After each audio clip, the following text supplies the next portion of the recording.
Bonjour, aujourd'hui j'avais envie de vous parler d'une constellation de projets que j'ai accompagnée il y a peu de temps et ce qui m'a touchée, c'était comment cette femme se connecte, alors avec mes mots je dirais au divin en elle, elle parlait plutôt de son monde intérieur, à travers l'acte tellement simple, tellement quotidien de manger, de déguster.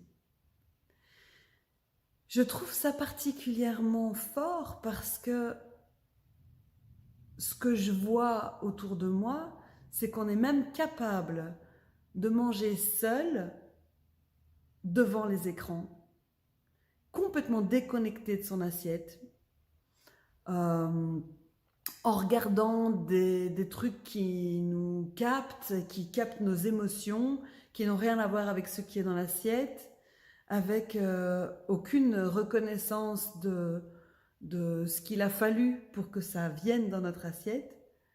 Et elle, euh, ou bien dans l'autre sens, le divin ou le sensible ou la connexion au grand tout peut se faire dans des passages particuliers comme les solstices, les équinoxes, comme peut-être des anniversaires ou des rituels, ou alors dans des lieux de culte.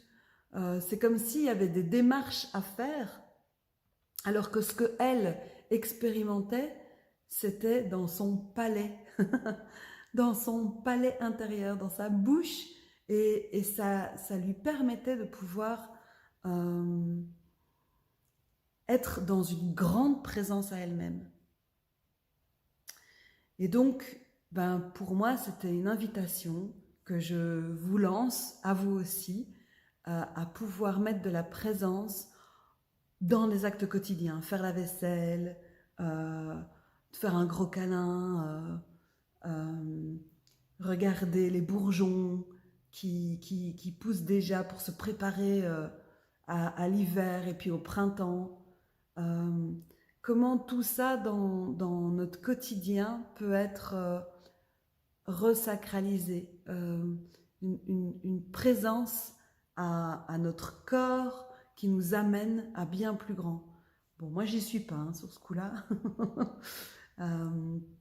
Voilà, invitation. À bientôt.